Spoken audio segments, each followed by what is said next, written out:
All right, Ambassador Reuven Azar, Israeli ambassador to India is also joining us. So, sir, I appreciate you talking to us. Thank you so much for taking out the time and managing time to speak to us at this point in time. Well, the situation at this point in time in Middle East is escalating. What is noteworthy, sir, is the fact that Iran has not just responded by counterattacking Israel and American interests, but it has also targeted, civilian areas in the Middle East as well. What does that tell you about their war pathology? Well, I think that it's a very severe escalation. I think that it only shows how responsible this regime has been, because for us it's not new. The Iranian regime not only has been targeting us, but it has been targeting civilian targets for years now. Is responsible for the death of multiple Israelis, Americans, and Arabs in the region. And I think it's trying to make its best to deter the continuation of this attack. But I think that this time the combined efforts of Israel and the United States are overwhelming. And I'm pretty positive that we'll be able to degrade their capability to continue inflicting damage as time goes by.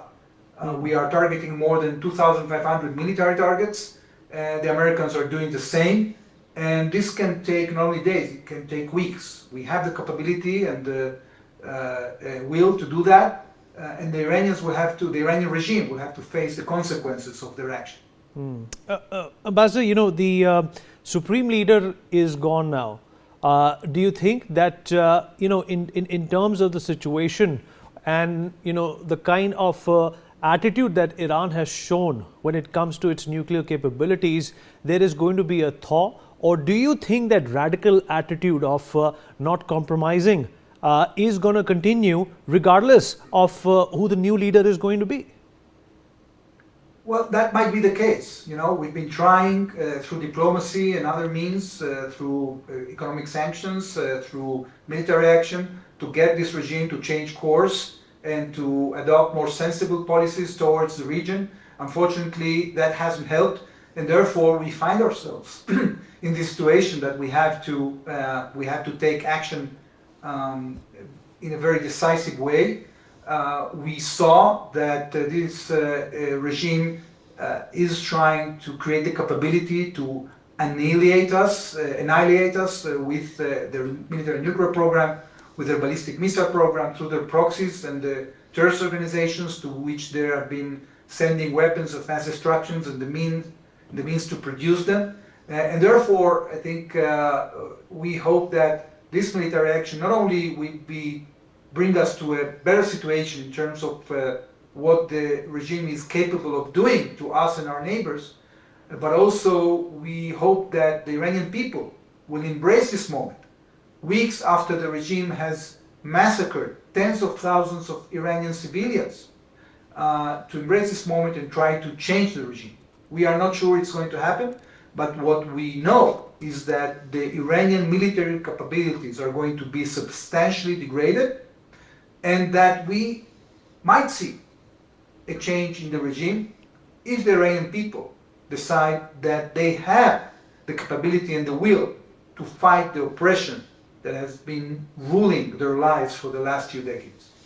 Ambassador Azar, how is Israel planning to protect itself? In the sense that, let's not forget that for decades now, Iran has been facilitating and funding the likes of Hezbollah, the Hamas, the Quds, and whatnot. Do you think that these organizations, these proscribed terror organizations, are also going to get hyperactive?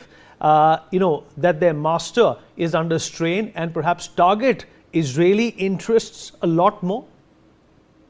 Well, we cannot discard the possibility that might happen, but I think that the chances of that have diminished substantially as a result of two things. First, the fact that we've been able to degrade substantially and almost eliminate some of the proxies of Iran, Hamas, Palestinian Islamic Jihad, Hezbollah, and also inflict damage, substantial damage on the Houthis. And the second thing is that now that the proxies see that Iran itself finally is paying the bill, is paying the price of the actions that have been instigated for decades without paying any price. Now finally they are paying the price and their capabilities are being degraded. They foresee that probably the Iranian capability to continue supporting them is no longer there. And therefore I am optimistic that finally, after 2 years of a very fierce campaign of changing the situation in our region, Israel is finally, together with the United States, is finally going to achieve the goal of either neutralizing the Iranian military threat, or even more so, hopefully, if the Iranian people decide so, to see a change in the regime. Ambassador Azar, last question before we let you go, sir. So until 79, until the regime change happened in Iran, the relationship between the Shah and Israel, as much as I remember and I can recall, was that of pragmatism and tolerance. Would it be the ideal scenario, and would that also be essential to say that a regime change will end a lot of problems in the Middle East? Absolutely. Look, we have been having a relationship with Persia that, like India, has been going on for more than 2,000 years. This could be a civilizational bond, like the bond that we have with India.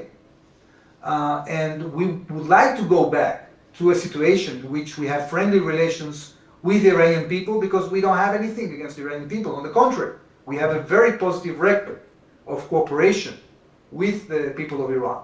Now, if indeed this change happens, I think it bears a lot of promise for the region, because finally we will be able to concentrate in what is important for the countries of this region.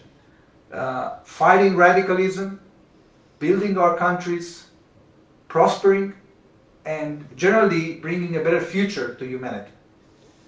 Very well said, sir. Very well said. And we are hoping that this war exactly is going to do that for the Middle East. Thank you so much, sir, for taking out the time and speaking to us. I know you're a busy man and you still spoke to us. I really appreciate that. Delhi बदल रही है, नई नई EV बसें, नए roots